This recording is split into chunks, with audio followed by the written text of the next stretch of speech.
The Nile is the world's longest river, and it's where the world's first war over water could be fought. From Lake Victoria, the first of its two great tributaries, the White Nile, flows north. But we're starting our journey in Ethiopia, following the Blue Nile from Lake Tana to where a vast new hydroelectric dam is being built near the Sudan border. The dam will lessen flooding in Sudan, where the two tributaries meet, and will generate huge amounts of cheap electricity. In the Nile's great meander, we'll stop off at a village abandoned because of flooding. Egypt built the Aswan High Dam decades ago for the same reasons, but it's now angry with Ethiopia, seeing a threat to its water as a threat to its sovereignty as the Nile reaches the sea.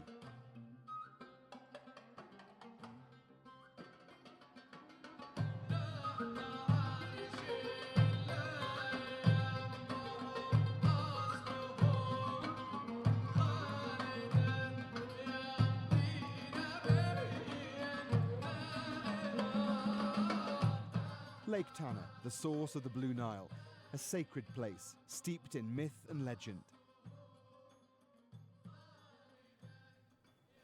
I'm Alistair Leithhead, the BBC's Africa correspondent, and this is our first stop on what's going to be an extraordinary journey.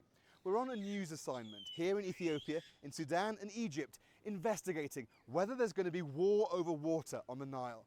It's about a massive new dam that's being built. It's about the changing fortunes of the countries, and it's about thousands of years of history. Let's start off with a history.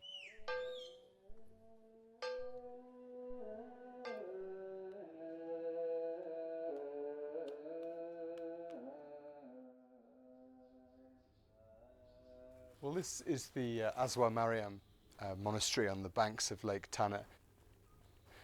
This dates to the 14th century. Some of these paintings go back as far as the 16th century, the ones at the top particularly. Others have been touched up more recently. You can see they're slightly better. In the middle, it's the sacred area where only the priests can go.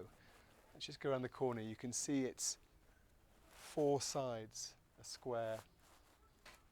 Important areas in the middle.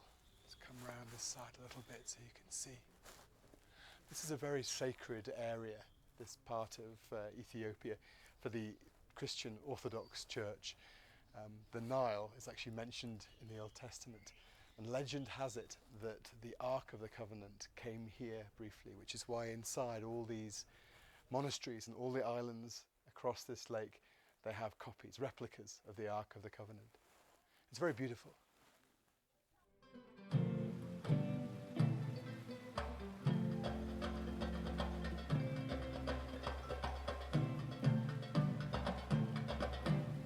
From Lake Tana, the Blue Nile begins its long journey to the Mediterranean Sea. And it gets off to quite a start, plunging down this dramatic waterfall.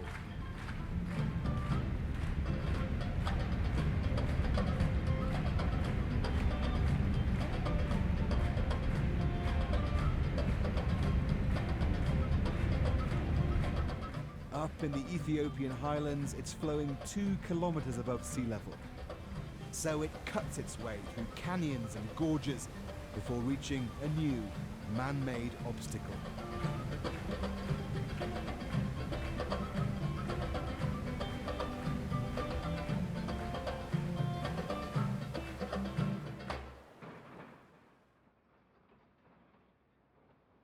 This is the Grand Ethiopian Renaissance Dam, and it's what this whole story is about.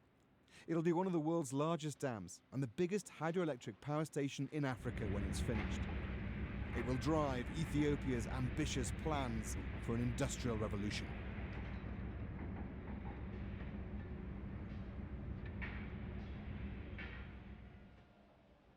Well, it's sweltering hot here, standing overlooking this incredible sight of this dam. You look over that far corner, you can see that's the final height it's going to be. It's going to come right across here. All this concrete is going to be built up. It's going to be 1.8 kilometers across. That's well over a mile across, and about 170 meters deep. And looking down, you can see those holes down there, 6 of them. These are where the tubes, where the turbines are going to be. So the water will flow from the reservoir on the other side, will flow down there, and that will generate vast amounts of power for Ethiopia and for the surrounding countries as well. the scale of it. This is 5 years of work. They reckon it's about 63% done, and it's going to be so dramatic when it's finished. One of the biggest projects of its type anywhere in the world. Quite extraordinary. We have the main dam, as you can see. This is engineer Simignu Bekele, who runs the whole project. He says it's costing at least $4.5 billion, and probably a lot more. On the downstream side, as you can see, there are two powerhouses, one on the right side and the other one is on the left side of the Blue Nile River. He says it doesn't take any water out, it's just used to drive the turbines. But the fact Ethiopia could control the flow of the Nile is making downstream countries nervous. He says they shouldn't worry. It has its own benefit to our country. It has its own benefit that we can count to the downstream countries. It has its own benefit also to the region, to the continent, to the globe. That's why we are saying not only the national project, it is a regional, a continental and a global project. It takes a bit of getting your head around, but this concrete structure sweeping off into the distance is one end of a second 5-kilometre dam. It'll form the rim of the reservoir. Everything to the mountain, and a lot more is going to be flooded. The inland sea it will create is going to be one of the biggest lakes in Africa. When full, it'll cover an area larger than Greater London, flooding the Blue Nile for nearly 250 kilometres upstream. And how quickly it's filled will determine if the amount of water reaching Sudan and Egypt is reduced. Thousands of people have already been moved to make way for the lake. My name is Yasser Al-Mamun Muhammad from Tumat Beldosu village. If you look around Yasser Mahmoud's village, you can see they don't have electricity. This won't be flooded when the reservoir's filled, but it will be a lot nearer the Nile. For people here, and for 70% of Ethiopians, that's 70 million people who don't have power, it's a priority, and why they support the new dam.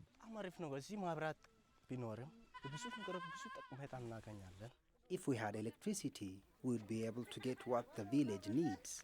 For instance, the villagers here make a living by farming. But if we had electricity, we would be able to create jobs on our own, including metal and woodwork.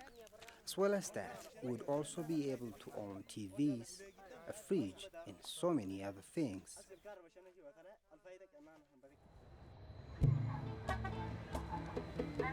And modernisation is already changing life in the capital, Addis Ababa. This is East Africa's first metro system. Ethiopia wants to pull its people out of poverty, to create jobs and get over its historic image of drought and famine. Through the window you can see the building work going on. It's Africa's fastest growing economy right now, but with a population set to double in 30 years, it needs to grow even faster just to keep up. Hence the need for cheap, renewable energy to keep the country moving. But how are they paying for it? Well, it turns out the people are, through lotteries, contributions and taxes. So what do they think of that? The production crew and I took Ethiopian journalist Hadra Ahmed for a good lunch and a chat. This one is rich with protein. Rich with protein, okay. Or iron. Well, you're joining us for a traditional Ethiopian meal in Addis Ababa. I know you're only virtually here. I'm going to pour you a glass of water anyway, so you can join in. So, Hadra, tell us about this food. This is made of teff, which is this superfood that Ethiopia has and everyone eats all the time. Tell us a little bit about it quickly. So yes, this is the superfood. This is gluten-free and has iron. The black one has more iron than the white one. That's why It tastes great, and it's really nice to sit in a circle eating from the same plate. Very sociable. It's where issues like paying for a massive dam get talked about. Every government worker has to pay a month's salary a year. That's quite a lot. There was sort of a grievance at the beginning, but then people come to understand, come to realize that it's more than one person. It's about changing the country. It's about electricity, exporting electricity, generating more income to the country. It's all about fighting poverty. And it's about national pride and not relying on others for help. This country is on the up, but there are questions over its human rights record, freedom of speech and lack of democracy. Protests across the country are being crushed. Not everyone wants to pay for a dam. But here's a side to Ethiopia you might not imagine. Sunday night in the arcade and people are out spending money. The government says the only priority right now is growing the economy, and that's why this dam is such a big deal. It's a very important energy project for Ethiopia. It is a project that is going to transform. We interviewed the Minister for Water, Irrigation and Electricity in Ethiopia, Seleshi Bekele, who insists that Sudan and Egypt will get more water, not less. It's not about control of the flow. It's really about providing opportunity for us to develop ourselves through energy development. It has a lot of benefits for the downstream countries, basically. The construction is going on around the clock. Such is the urgency to get this built and generating power. But Ethiopia didn't consult with Sudan or Egypt before starting work. Talks between the three countries keep collapsing. A new political order is emerging, and Egypt doesn't like it. I've spoken to senior people in Ethiopia who've said that they're afraid of a war with Egypt over water, that they might bomb this dam. That's the level of anger. What do you think about that? No, I don't think so. This kind of extreme type of ideas are not welcomed. This will not happen in this region, I am sure. There is no recorded history which shows that war has erupted because of water. This water belongs to all of us. We have to develop it in a responsible way than thinking about war.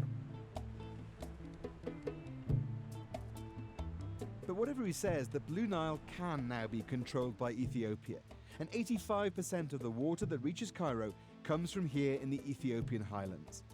The river's next stop is Sudan, which is where we're heading next, to hear what the government there thinks, to go camel racing, and to see some dramatic desert pyramids.